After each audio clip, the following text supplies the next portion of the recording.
The diagram shows a vertical cross section through a water wave moving from left to right. At which point is the water moving upwards with maximum speed? तो A B C या D में से कौन सा ऐसा point है जहां पे पानी जो है वो अपवर्ड्स जाएगा अब विद मैक्सिमम स्पीड? सो क्या कहानी है? How do I work out maximum speed and how do I work out upwards किस पॉइंट?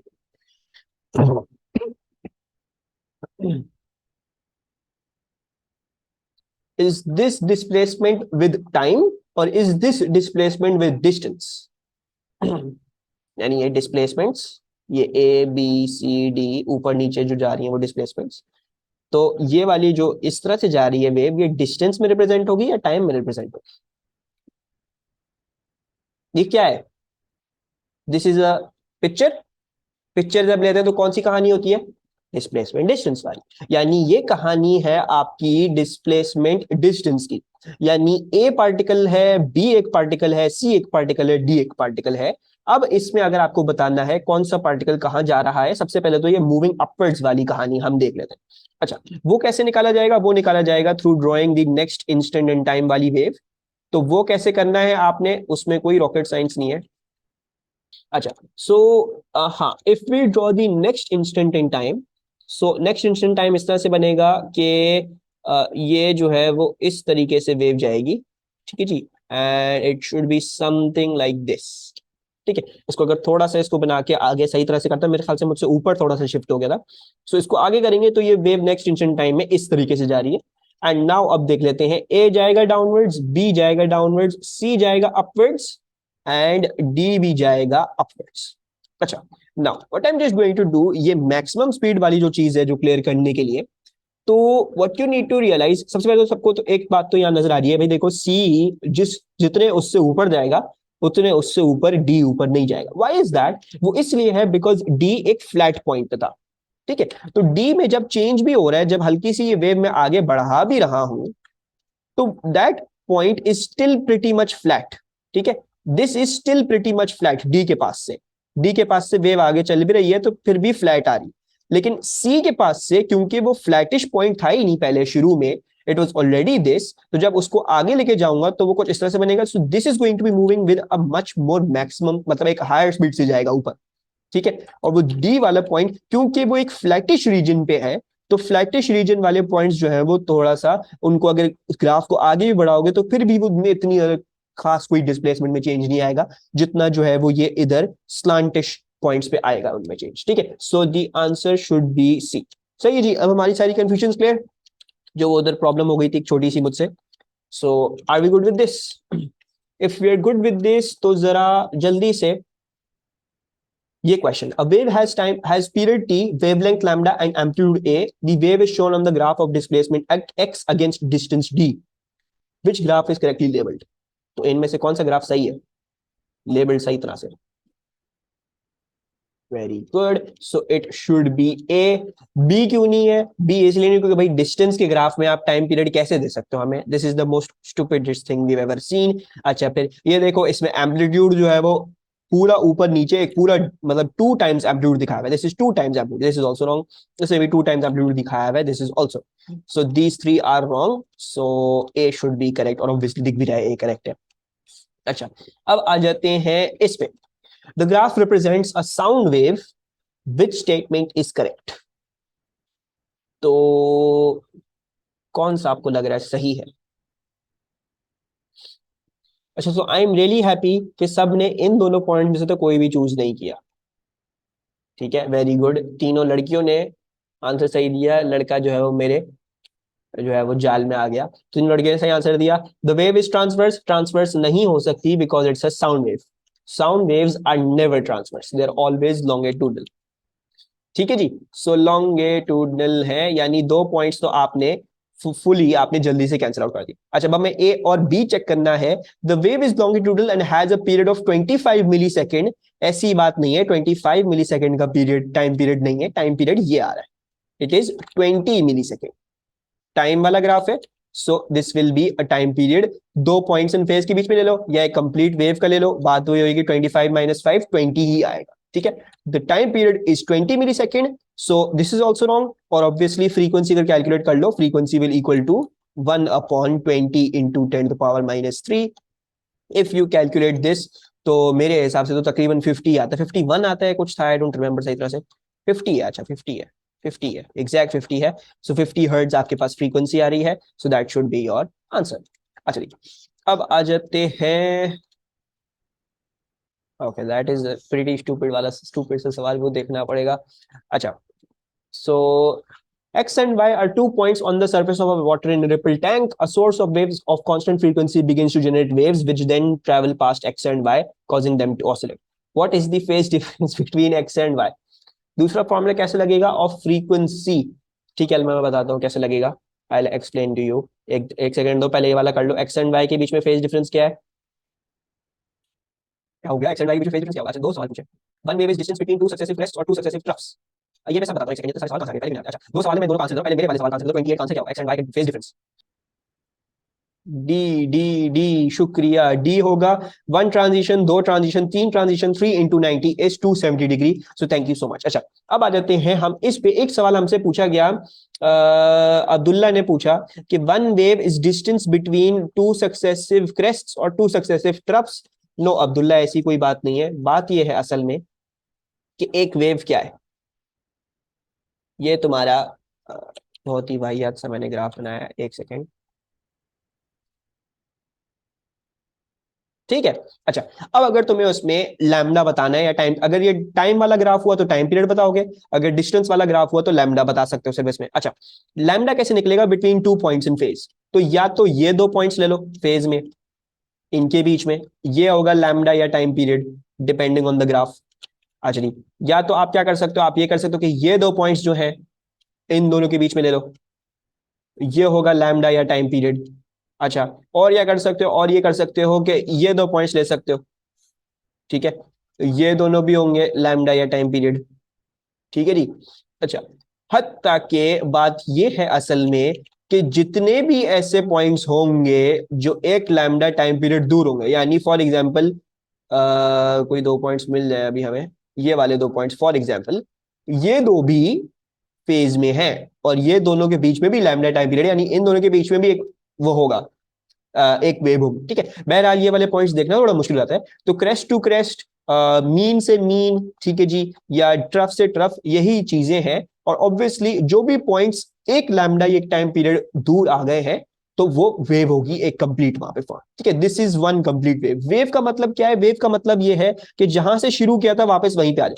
तो अगर यहां से शुरू किया तो वापस यहीं आओ, अगर यहां से शुरू किया तो वापस यहीं आओ, अगर यहां से शुरू किया तो पूरा तरीके से यहाँ पे आओ कि तुम्हारा नेक्स्ट वाला मोशन भी इसी को फॉलो करे। If you at here then you should be at here, और अगर यहाँ से अब नेक्स्ट ऊपर जाने वाले तो यहाँ से भी नेक्स्ट ऊपर जाने वाले होने चाहिए हो। ऐसा नहीं होना चाहिए कि यहाँ से नीचे जा रहे हो, ये वाला और ये वाला फेज मिसले नहीं होता।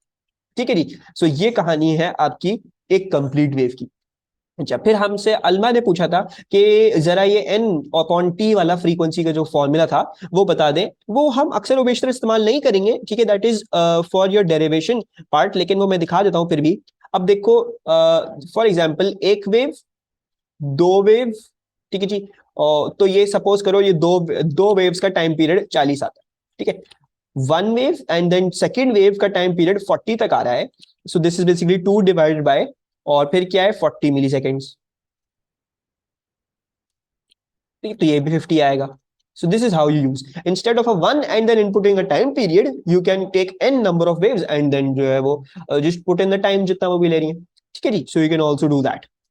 सबको क्लियर? अब्दुल्ला तुम्हारी क्वेरी क्लियर हो गई? Yes. Okay. So I want everyone to tell me the answer to this. A wave pulse moves along a stretched rope in the direction shown. Which diagram correctly shows the variation with time t of the displacement s of the particle in the rope?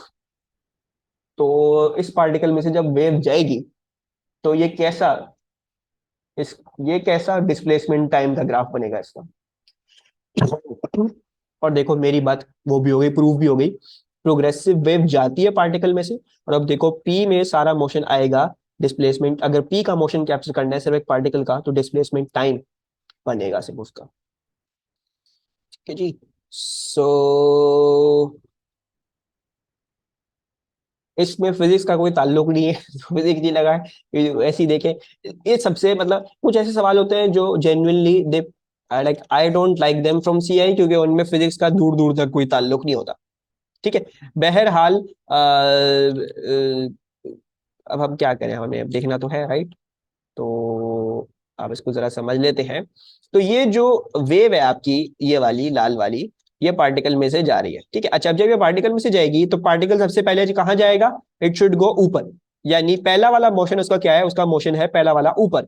तो इन graph में से सबसे पहले ऊपर कहाँ जा रहा है? ये देखो, ये ऊपर जा रहा है। अच्छा, फिर उसके बाद क्या होगा? जैसे जैसे वेव गुजरती जाएगी तो फिर ये कांस्टेंट चलेगा, कांस्टेंट चलेगा, कांस्टेंट चलेगा, तो कांस्टेंट चलेगा, कांस्टेंट चलेगा दोस्तों। फिर नीचे जाना शुरू होगा तो नीचे जाना शुरू होगा, नीचे जाना शुरू होगा, एंड देन फिर इवेंचुअली मतलब बेसिकली क्या है, वेव जैसे जैसे इसमें से जाएगी वैसी वैसी ये डिस्प्लेसमेंट जो है वो आपको शो करेगा। ठीक है। So the answer should be D. ठीक है जी, बात क्लियर? कोई प्रॉब्लम तो नहीं है इसमें? वी हैड आंसर्स फ्रॉम एमन एंड अब्दुल्ला, बाकी दोनों को क्लियर? I and Alma. चलिए, अब आ जाते हैं आपकी जो है वो डेरिवेशंस पे। ठीक है जी। और फिर जो है वो जरा कुछ क्वेश्चंस भी देखना शुरू कर देते हैं। पहली डेरिवेशन आपकी किस चीज की? आपकी वेलोसिटी ऑफ अ वेव की। ठीक है। आप लोगों को दोनों डेरिवेशंस आनी चाहिए। ठीक है जी। क्यों आनी चाहिए? क्योंकि इसके सवाल आते हैं। सही है। सो लाइक अब किसी को अगर सिर्फ एक बार एक डेरिवेशन पता होगा ना, तो वो दूसरा टाइप ऑफ सवाल आ गया तो उसमें प्रॉब्लम हो जाती है, उसमें समझ भी नहीं आता। अच्छा, खैर तरीका क्या है करने का? तरीका ये है कि आपको पता है कि स्पीड क्या होती है? स्पीड होती है डिस्टेंस अपॉन टाइम, है ना? Distance upon time. ये किसके लिए था? ये तब होता है जब एक्सेलरेशन नहीं होती है। ठीक है। जब एक्सेलरेशन नहीं होती तो फिर ये लगा सकते हो, वरना काइनेमेटिक्स वाली इक्वेशंस में जाना पड़ेगा। खैर, एक वेव की कोई एक्सेलरेशन नहीं होती है, वो एक कांस्टेंट स्पीड पे चल रही होगी, तो speed will equal to distance upon time. अच्छा, now if speed is v, then अच्छा ये डेरिवेशन वन है, इसको भी मैं हेडिंग दे दूं। This is derivation one, derivation one. अच्छा, नाउ डिस्टेंस क्या होगा आपका? डिस्टेंस आपका होगा, अगर आप एक वेव की बात कर रहे हो तो वो एक वेव जो है वो लैम्डा कवर करता है। सो वो आपका डिस्टेंस हो गया। अच्छा, और टाइम पीरियड टाइम क्या हो जाएगा? वो आपका टाइम पीरियड हो जाएगा। सो 1/t। अच्छा जी, यानी मतलब टाइम नीचे था तो मैंने इसलिए 1/t लिखा, यानी बेसिकली ये लैम्डा अपॉन टी लिखा है। ठीक है। सो अब देख लो, अब इसको ही थोड़ा सा अब मैं इसलिए अलग लिख रहा था, ये लैम्डा और ये इंटू 1/t हो गया। एंड देन आपके पास क्या आ गया? आपके पास आ जाता है 1/t, क्या था? वो फ्रीक्वेंसी था। So this thing is frequency.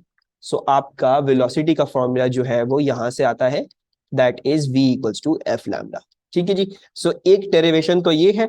दूसरी डेरिवेशन जो है वो जरा थोड़ा और सेंस बनाती है, और मेरे नजदीक तो वही प्रॉपर डेरिवेशन है। खैर, वो ऊपर वाली किसी ने आपको सिखा दी हो, समझा दी हो, तो वो भी है, लेकिन एक ज्यादा अच्छा तरीका जो है वो इस चीज को समझना वो ये है। क्या समझना है? कि सपोज करो कि अब ये एक वेव थी। ठीक है, this is a wave. Actually, और ये वेव जो है वो इस स्टार्टिंग पोजीशन से, ठीक है, ये इसका स्टार्ट था और ये इसका स्टॉप था। ठीक है। अच्छा, ना अगर मुझे इसका जो है मुझे स्पीड निकालनी है इसकी, यानी मतलब ये मुझे इतनी वेव दी हुई है, इसका स्टार्ट है, इसका स्टॉप है, तो इसको हम किस तरह से निकालेंगे? ऑब्वियसली आप लोगों को पहले से ही पता है भाई, स्पीड क्या होती है? वो होती है डिस्टेंस अपॉन टाइम। ठीक है। फॉर्मूला जो डेरिवेशन शुरू होती है वो दोनों का वही है। तो स्पीड जो है वो डिस्टेंस अपॉन टाइम होती है। अच्छा, तो ना स्पीड तो स्पीड वैसी की वैसी वही जो हमने पहले देखी थी। अच्छा, डिस्टेंस क्या है? डिस्टेंस ये होगा कि आपने अगर एक वेव लैम्डा है, ठीक है, अगर एक वेव लैम्डा है, ठीक है, तो जो डिस्टेंस जो कवर करेगी वेव, वो n नंबर ऑफ लैम्डास कवर करेगी, right? If one wave is lambda, तो फिर जो डिस्टेंस वो कवर करेगी, यानी n साइकिल्स बाद कितना डिस्टेंस कवर करेगी? n साइकिल्स बाद वो n लैम्डा कवर करेगी, right? If these are n cycles, अगर मैं ये बोलूं you had n cycles going on over here, ठीक है जी, n साइकिल्स, n साइकिल्स अगर आपके पास है तो डिस्टेंस क्या हो जाएगा? डिस्टेंस हो जाएगा n लैम्डा। अच्छा, n लैम्डा आ गया, अब आपको टाइम से डिवाइड कर देना, तो टाइम से हम डिवाइड कर देते हैं। ठीक है, यानी ये n साइकिल्स करने में कितना टाइम लगा। डिस्टेंस क्या हो गया, n लैम्डा हो गया, डिवाइड बाय द टाइम जो उनको लगा। मजे की बात, n अपॉन टी क्या था, वो थी frequency. So this is frequency. So your velocity का फॉर्मूला बिकम्स एफ लैम्डा। ठीक है, अक्सर और बेशतर देखोगे अगर एग्जाम में पूछी भी जाएगी या करने को आती भी है तो ये वाली अप्रोच ज्यादा आती है बजाय उस वाली के, ऊपर वाली के। वो बहुत ही क्रूड सी और बहुत ही, मतलब मैं कहूंगा कि फूलिश सी है वो, क्योंकि उसका कोई लॉजिकल सेंस नहीं है, बस वो डिस्टेंस या टाइम या वो, इसका लॉजिकल सेंस है। तो करने को भी आए तो मैं तो ये रिकमेंड करूंगा इसी तरीके से करके आना। इसीलिए मैंने आपको एन अपॉन टी ये फॉर्मूला भी बताया, समझाया। ठीक है, एन लैम्डा कैसे आया, एन लैम्डा ऐसे आया कि अब्दुल्ला बेसिकली देखो, हम कह रहे हैं कि वेव ने यहां से स्टार्ट किया और वहां पे खत्म किया, और इसके दौरान इसने एन साइकिल्स करी, यानी मतलब N number of complete waves बनी। N number of complete waves अगर बनी है और हर वेव का डिस्टेंस लैम्डा होता है तो टोटल डिस्टेंस क्या हो जाएगा, एन इंटू लैम्डा। सही है जी। अच्छा जी, तो ये कहानी है हमारी। एक बच्चा हमारा डिस्कनेक्ट हो चुका है, कौन बच्चा है वो, एमन जो है वो सैडली डिस्कनेक्ट हो चुकी है। So this is the velocity of a wave. और अब जरा हम चलते हैं किस चीज पे, सम मोर पास्ट पेपर क्वेश्चंस पे। ठीक है, आ जाते हैं हम इस पे। The speed v of waves in deep water is given by the equation v square equals to g lambda upon 2 pi, where lambda is the wavelength of the waves and g is the acceleration of free fall. A student measures the wavelength and the frequency of a number of these waves. Which graph should he plot to give a straight line through the origin? कैसा graph बनाएगा तो straight line आपको मिलेगी। सबसे पहले तो ये किस चीज का सवाल है, कुछ याद पड़ता है, हमने ऐसे कुछ पढ़ा है, linear law. Yes, this is the सवाल ऑफ लीनियर लॉ। मैंने आपको बताया था जब भी दो अजीबो गरीब क्वांटिटीज के बीच में, जिससे पहले हमने उन दोनों के बीच में ग्राफ कभी देखा ही नहीं होगा, उनके बीच में अगर स्ट्रेट लाइन आ रही है तो that is a concept of linear law.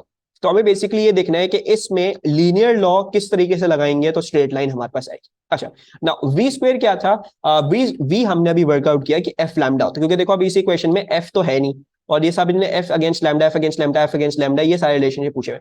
तो हमें पहले तो एफ लाना पड़ेगा, तो ऐसा करते हैं वी की जगह एफ लैम्डा डाल देते हैं। अच्छा, अगर हम ये करते हैं सो एफ स्क्वायर हो जाएगा and then lambda square, f lambda whole square will become f square lambda square, that will equals to g lambda upon 2 pi। ठीक है, अच्छा जी, मजे की बात, ये कटेगा, एक स्क्वायर यहां से हट जाएगा, ये पूरा कट जाएगा, and then F square will equals to G upon 2 pi into 1 upon lambda. तो अब अगर आप जो है वो इसको y एक्सिस पे रख दो, इसको ग्रेडियंट बना दो, और इनटू x अगर इसको x एक्सिस पे रख दोगे तो ग्रेडियंट की आएगा, ये तब एक शक्ल ले लेगा एक स्ट्रेट लाइन इक्वेशन की। So I think we should be plotting F square against 1 upon lambda. So it should be D.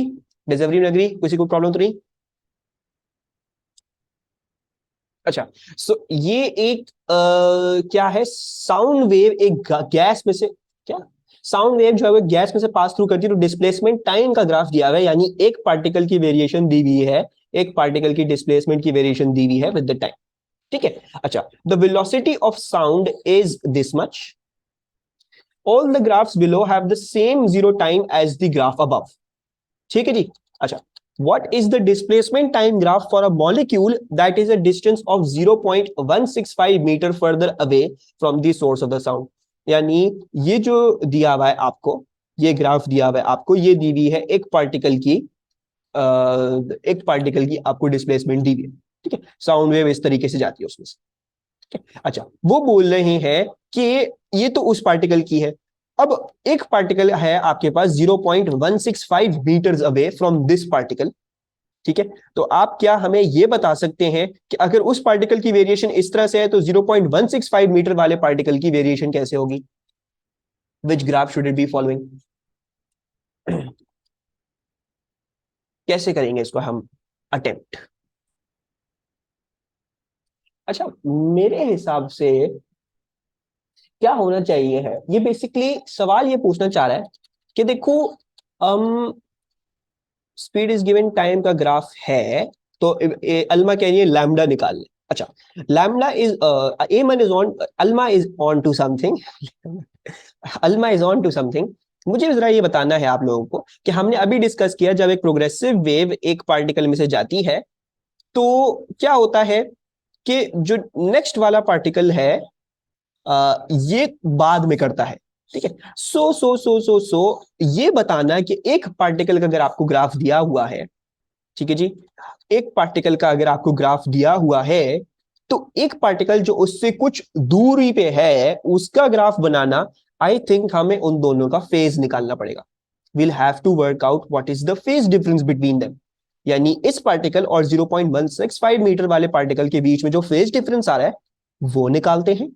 हो सकता है फेज में हो, तो अगर फेज में होंगे तो उसका ग्राफ भी ऐसे ही बनेगा। हो सकता है 180 डिग्री आउट ऑफ फेज हो, तो 180 डिग्री आउट ऑफ फेज कितना, आधी ट्रांजिशन, मतलब 2 ट्रांजिशंस आगे बनेगा ग्राफ, राइट। सो बेसिकली ये वाला जो पॉइंट है ये 2 ट्रांजिशन आगे चल जाएगा, यानी यहां चल जाएगा। ये वाला पॉइंट 2 ट्रांजिशन आगे तो यहां आ जाएगा, ये वाला पॉइंट 2 ट्रांजिशन आगे तो यहां आ जाएगा। सो फिर अब इसको ट्रेस कर लो तो ग्राफ यूं बनेगा, अगर 180 डिग्री आउट ऑफ फेज हो, ठीक है। अगर 270 डिग्री आउट ऑफ फेज होगा तो फिर क्या करोगे, 3 ट्रांजिशन आगे करोगे, तो ये वाला पॉइंट जो है वो अब यहां आ जाएगा। एंड सिमिलरली ये वाला पॉइंट जो है वो अब यहां आ रहा होगा, एंड ये वाला इधर आ रहा होगा, तो 270 की वेव इस तरह से बनेगी। अगर फेज में होंगे तो 360 डिग्री वापस से रिपीट हो जाएगा। सबको बात समझ में आ रही है, क्लियर हो रही है बात? Are you understanding this? Are you understanding the approach?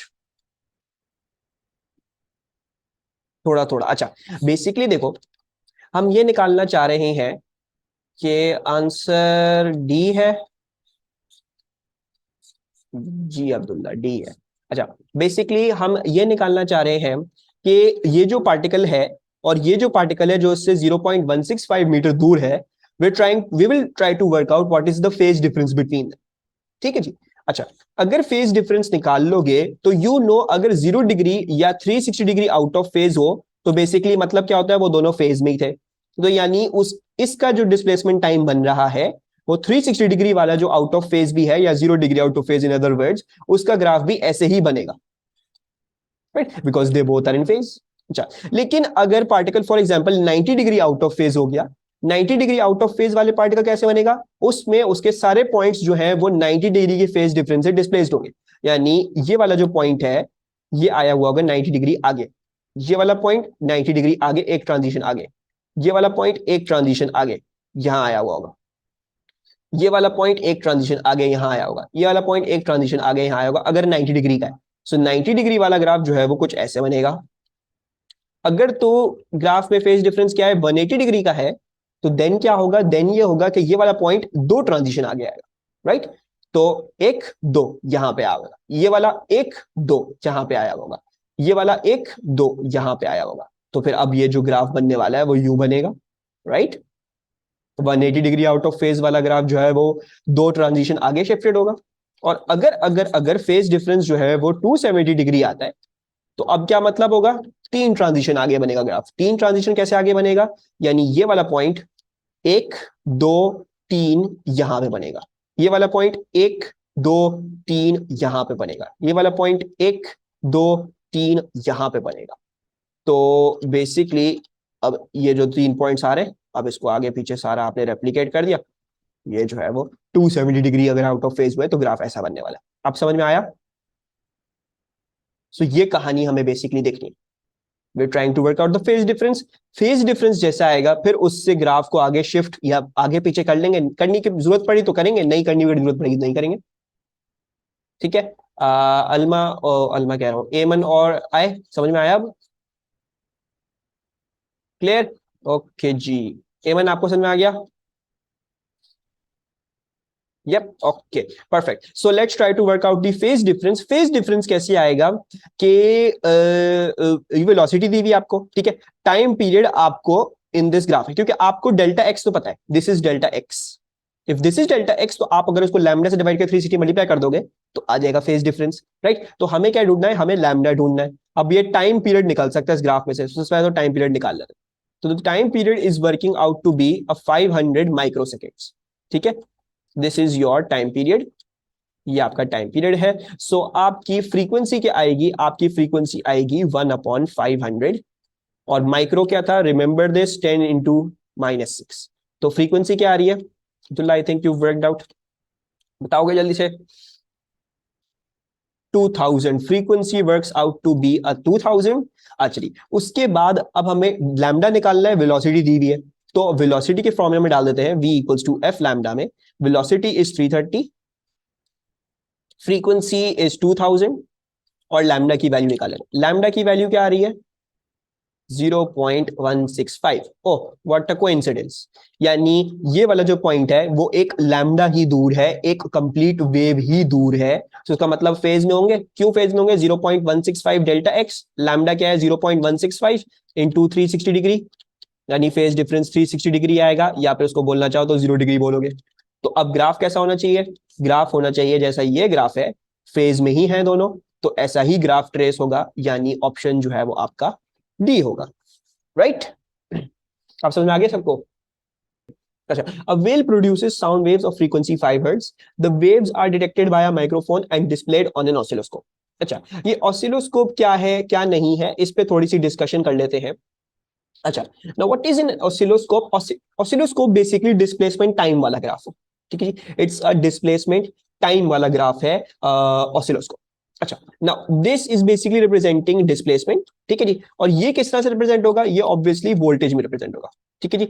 This will be represented in voltages, ठीक है। तो जैसे हम मीटर्स वगैरह में करते हुए आते हैं, ऑसिलोस्कोप जो है वो इलेक्ट्रिसिटी के टाइम में मेजर कर रहा होता है, तो ये वोल्टेज के अंदर देगा एम्पलीट्यूड, ठीक है जी। और टाइम पीरियड आपको निकालना हो या आपको टाइम का अंदाजा लेना हो, तो इसमें क्या होता है? इसमें बेसिकली होता है कि हर बॉक्स रिप्रेजेंट करता है कुछ ना कुछ वोल्टेज, ठीक है। So this must be x volts for example पर डिवीजन। डिवीजन क्या है? एक डब्बा डिवीजन के लिए, तो this is x volts per division. तो फॉर एग्जांपल ये 2x वोल्ट्स पर डिवीजन, मतलब 2x वोल्ट्स ये बॉटम टू टॉप आ रहा है, ठीक है। इस तरह से बेसिकली इसका मतलब है। और बाकी ये है कि हर बॉक्स की हॉरिजॉन्टली क्या होगी रिप्रेजेंटेशन, वो ये होगी कि it is representing some time t seconds per division, ठीक है। सो it's some time t seconds per division. So अब कुछ ना कुछ टाइम रिप्रेजेंट करती है हर डिवीजन हॉरिजॉन्टली, ठीक है। तो फॉर एग्जांपल अगर एक डिवीजन जो है वो 2 सेकेंड्स की है, तो you can work out time period, क्योंकि अगर आप एक पूरी वेव का देख लोगे, अच्छा 2 सेकंड 2 सेकंड 4 सेकंड का टाइम पीरियड आ, तो बेसिकली कहानी ये होती है इसमें, और कुछ भी कहानी नहीं है, काफी सिंपल कहानी होती है इसकी। अच्छा, अब आपको बोलते हैं the wave produces a sound waves of frequency 5 hertz. The waves are detected by a microphone and displayed on an oscilloscope. What is the time based setting on the oscilloscope? Frequency हमें बताई हुई है, ठीक है जी, और wave इस तरह से रिप्रेजेंट हुई है इसमें कि ये काफी क्लियरली हमें दिख रहा है। अच्छा, अब ऑब्वियसली फ्रीक्वेंसी है, सबसे पहले उसको टाइम पीरियड में कन्वर्ट करते हैं ताकि हम ये निकाल सके क्या कहानी क्या नहीं। सो फ्रीक्वेंसी क्या है? फ्रीक्वेंसी आपकी 5 हर्ट्ज है, और यू नो फ्रीक्वेंसी जो है वो 1 अपॉन टाइम पीरियड होता है, तो टाइम पीरियड क्या हो जाएगा? टाइम पीरियड 1 अपॉन फ्रीक्वेंसी हो जाएगा। सो टाइम पीरियड क्या आ गया? टाइम पीरियड आ गया 1/5, that is 0.2 I suppose. 0.2 seconds जो है वो आपके पास आपका आ रहा है टाइम। आई एम करेक्ट ना? कुछ गलत तो नहीं कर रहा? 1/5, अपने ऊपर डाउट हो रहा है। 0.2 सेकेंड्स आपका टाइम पीरियड आ रहा है, यानी बेसिकली मतलब क्या है इनका कहने का? इनका कहने का मतलब ये है कि एक कंप्लीट टाइम पीरियड ये इज 2 सेकेंड्स। अब एक डिवीजन कितनी की हो गई? एक डिवीजन फिर 2 सेकेंड्स कहां से आ गए? 0.2 सेकेंड्स। एक डिवीजन फिर कितने की हो गई? एक डिवीजन 0.1 सेकेंड्स की हो गई, ठीक है। तो 0.1 सेकेंड अब आपने देखना है कौन सा इसमें से है। ये सारे मिली सेकेंड में लिखे हुए, तो जरा 0.1 सेकेंड को मिली सेकेंड में कर लेते हैं। 0.1 को अगर मिली में करना हुआ हो तो 1000 से मल्टीप्लाई करना पड़ेगा, तो ये 100 मिली सेकेंड आते हैं। So therefore this is 100 millisecond per division, ठीक है। कोई प्रॉब्लम? ये है क्या? ये कहानी क्या है? The diagram shows the wave form of a signal displayed on a cathode ray oscilloscope. The time base is set at 5 milliseconds per division, ठीक है जी। The Y gain is set at 5 millivolts per division. तो voltage वाली ये होती है, और ये आपको बताई हुई है। टाइम बेस आपको बताई हुई है, यानी एक डब्बा यहां से यहां इस तरीके से 5 मिली सेकेंड है, और एक डब्बा यूं up down is 5 millivolt, ठीक है जी। So can you give me the amplitude and frequency of this wave, जल्दी से कैलकुलेट करके। I also says A, and in fact A ही है answer. Abdullah don't make the mistake. Amplitude क्या था? एम्पलीट्यूड था मीन पोजीशन से कितनी डिस्प्लेसमेंट आ रही, तो 5 then 5 this is a 10 millivolt, ठीक है जी। सो देयरफॉर ये दोनों आंसर्स तो गलत हो गए हैं। एंड देन अगर आपको फ्रीक्वेंसी निकालनी है, फ्रीक्वेंसी कैसे निकलेगी, फ्रीक्वेंसी निकलेगी 1 अपॉन टाइम पीरियड से। तो टाइम पीरियड जरा निकाल लेते हैं। टाइम पीरियड अगर इन दोनों पॉइंट्स के बीच में ले लोगे तो टाइम पीरियड आ रहा है 1 डब्बा, 2 डब्बे, 3 डब्बे, 4 डब्बे, 4 डब्बे 5 मिली सेकेंड के। So basically 4 × 5 millisecond is the time period, ठीक है जी। सो 4 × 5 और मिली को सेकेंड में कन्वर्ट कर लेंगे ताकि हम कर सकें इसको। ये आ रहा है 50 hertz. So if this is working out to be 50 hertz it should be A, और जो ऑलरेडी सर्कल है, ठीक है। आई होप हमारी वो क्लियर हो गई हो। अच्छा, okay, let's do these questions. अच्छा, a source of sound has frequency f, ठीक है। Sound of wavelength lambda is produced by the source. State what is meant by the frequency of the source. तो frequency की definition क्या थी? Number of waves passing per second. Yes, तो बिल्कुल सही। So this will be the number of complete waves produced in 1 second, ठीक है। अब ये तो फ्रीक्वेंसी की डेफिनेशन हो गई, लेकिन इस पे फिर भी आपको 0 मिलता। वो क्यों मिलता? क्योंकि अब उन्होंने थोड़ा सा आपको क्या कह दिया, उन्होंने आपको ये बताने पर मजबूर कर दिया है कि आप सोर्स के साथ लिंक करके बताएंगे चीज अपनी। तो number of complete waves produced in 1 second by the source, you will have to include this wording, वरना क्या मिलेगा, वरना मिलेगा 0। तो अक्सर बेशतर they will restrict you with certain criterias, with certain words that they want you to include, ठीक है। सोर्स का पूछ रहे हैं, अगर कोई बच्चा इसमें लेके आ जाए number of complete waves passing a point in 1 second, frequency की डेफिनेशन तो है वो, लेकिन उसमें सोर्स का ताल्लुक नहीं आया, मार्क किया। कोई ये लिख के आ गया number of complete waves produced in 1 second, किस चीज की, कौन चीज की प्रोड्यूस कर रही है, तो सोर्स लिख के आना था इसमें, क्योंकि फ्रीक्वेंसी ऑफ द सोर्स पूछा हुआ है तो सोर्स के आपको लिख के आना पड़ेगा, ठीक है। अच्छा, फिर आपसे पूछते हैं the distance moved in terms of lambda by a wave front during N oscillations of the source. तो डिस्टेंस क्या होगा during N oscillations and in terms of lambda? N number of cycles हो रही है हर वेव की, हर cycle की distance क्या है, लैम्डा है। So the complete distance will be N times lambda, right. चलिए फिर आपसे पूछते हैं use your answers and one to reduce an expression for the velocity of the wave. तो वेलोसिटी आपको पता है डिस्टेंस अपॉन टाइम होती है। डिस्टेंस क्या आता है आपका, डिस्टेंस आपका एन लैम्डा आता है, एन लैम्डा ओवर टाइम। अच्छा जी, अब इसमें से एन लैम्डा क्या था, सॉरी एन अपॉन टी क्या था, वो फ्रीक्वेंसी था। So therefore your formula becomes F lambda, ठीक है जी। अच्छा जी, उसके बाद आ जाते हैं हम इस पे, इधर से सवाल गायब है आधा, पता नहीं किस खुशी में, ये जो है वो ये दिया हुआ आपको, ठीक है। फिर आपसे पूछ रहे हैं the time based setting of the CRO is 2 millisecond per centimetre, determine the frequency of the sound wave. तो फ्रीक्वेंसी के लिए आपको टाइम पीरियड चाहिए होगा, टाइम पीरियड हम निकाल लेते हैं। सो time period let's work out between these 2 points, क्योंकि ये दोनों लाइन पे पड़ रहे हैं, तो इन दोनों के बीच में निकालोगे। तो this is 1 box, 2 box and then 3 box. 3 boxes का अगर टाइम पीरियड आ रहा है, ठीक है, so that means it is going to be, time period is basically 6 millisecond, right. So frequency क्या हो गई आपकी, 1/6 into 10⁻³ what are we getting as our answer, 170 hertz. 167 आ रहा है, 0.77, इसको 2 सिग्निफिकेंट तक राउंड ऑफ कर देते हैं, 170 हर्ट्ज हमारे पास आ जाएगा। अच्छा, नाउ एनोटेशन ऑन है, ठीक है, सबके लिए एनोटेशन ऑन है। आपको बोला जाता है a second sound wave has the same frequency as that calculated in one. The amplitude of the two waves is same, but the phase difference between them is 90 degree. Draw the waveform of this second wave. 90 degree का phase difference है, बस ये different है दोनों में, बाकी सब कुछ सेम है। तो एनोटेशन ऑन है आप लोगों के लिए। Can you guys draw the 90 degree out of phase वाली वेव? हाँ, शायद कुछ कुछ कुछ इस तरीके से बनेगी। खैर, अच्छा अपनी एनोटेशन हटाओ, लेट्स डिस्कस दिस। 90 डिग्री का फेज डिफरेंस है, तो यानी क्या मतलब है, एक ट्रांजिशन से आगे होगी wave. The wave will be 1 transition आगे, यानी ये वाला जो पॉइंट है, ये एक ट्रांजिशन आगे आ गया, तो यानी ये इस पॉइंट पे आया हुआ, ये वाला पॉइंट एक ट्रांजिशन आगे आएगा, तो वो यानी यहां पे आया हुआ। ये वाला पॉइंट एक ट्रांजिशन आएगा तो यानी वो यहां पे आया हुआ, ये वाला पॉइंट एक ट्रांजिशन आएगा आगे तो वो यहां पे आया हुआ, ये वाला पॉइंट एक ट्रांजिशन आगे तो वो यहां पे आया हुआ, देन ये वाला पॉइंट एक ट्रांजिशन आ गया वो यहाँ पे, ये वाला पॉइंट एक ट्रांजिशन आ गया तो वो यहाँ पे, and similarly so on and so fourth. इस तरीके से आपकी आपने ट्रांजिशंस जो है वो आगे कर करके क्या करना है, ग्राफ को बनाते जाना है। So the graph is something like this,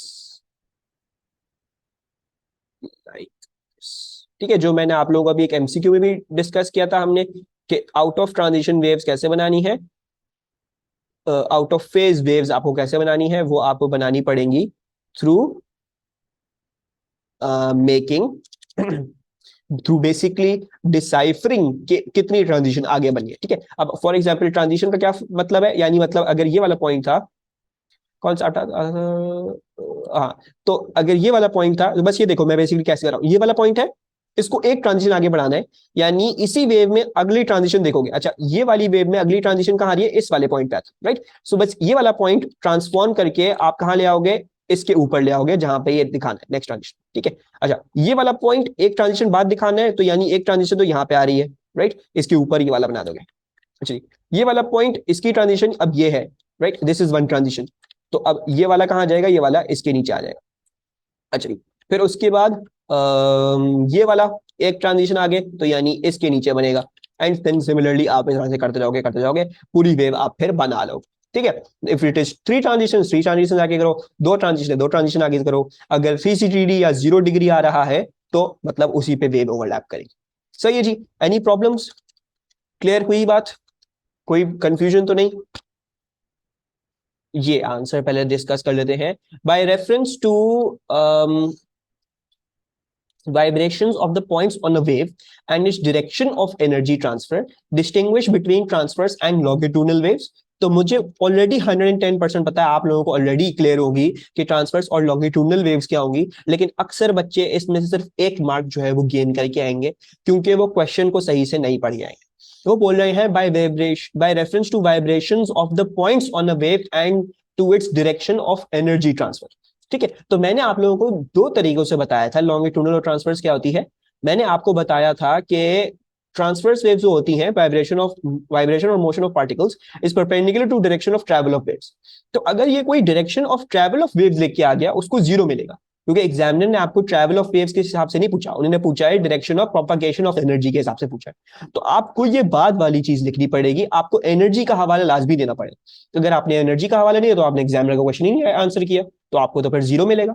ठीक है, सो पहले पहले क्वेश्चन को जरा जो है वो गौर से और सही तरीके से पढ़ के आइएगा, क्योंकि अक्सर बेशतर ये छोटे छोटे क्वेश्चन होते हैं, लगता तो यही है हमारे स्क्रीन में जो लिखा हुआ आंसर वही लिख के आए हैं, लेकिन एग्जामिनर अक्सर बेशतर ऐसी चीजें डालता है सो दैट जो सही तरह से नहीं पढ़ रहे हैं या जो थोड़े से टाइम उनको कमी लग रही है, बहुत जल्दी हाँ पढ़ में किया भी तो उनके ऑटोमेटिकली पार्ट्स बहुत सारे गलत भी हो इस तरीके से। ठीक है, so in transverse waves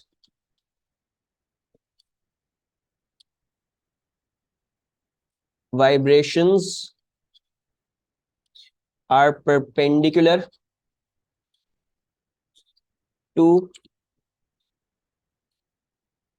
direction of energy transfer। ठीक है जी, direction of energy transfer while in longitudinal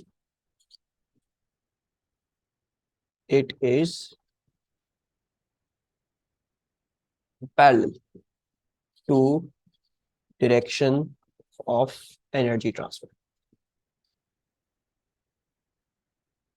actually उसके बाद मैंने अभी फिलहाल अगला वाला क्वेश्चन जो है वो काट दिया है, वो है describe what is meant by a polarised wave. ये हम इसी चैप्टर में थोड़े टाइम बाद देख रहे होंगे, अभी इसके डिस्कशन नहीं कर रहे, बिलावल कंफ्यूज होंगे, लेकिन ये चैप्टर आपके ये चीज आपके कोर्स का पार्ट है, अब ये हम पढ़ेंगे। ठीक है, थोड़े टाइम बाद पढ़ेंगे इसी चैप्टर में।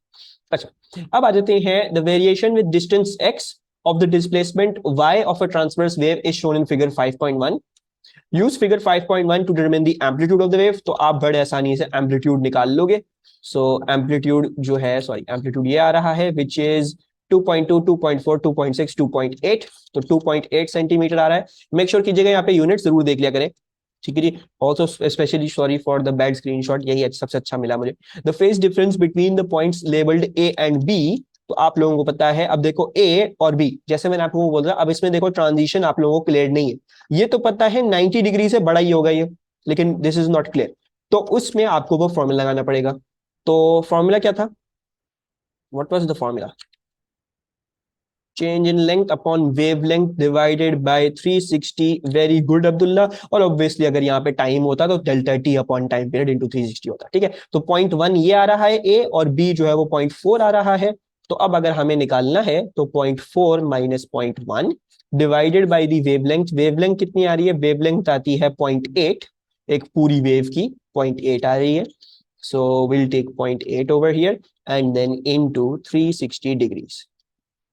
सो what's the answer? 135 degrees exact जो है वो आपके पास आ रहा है कन्वीनियंटली। Thank you I.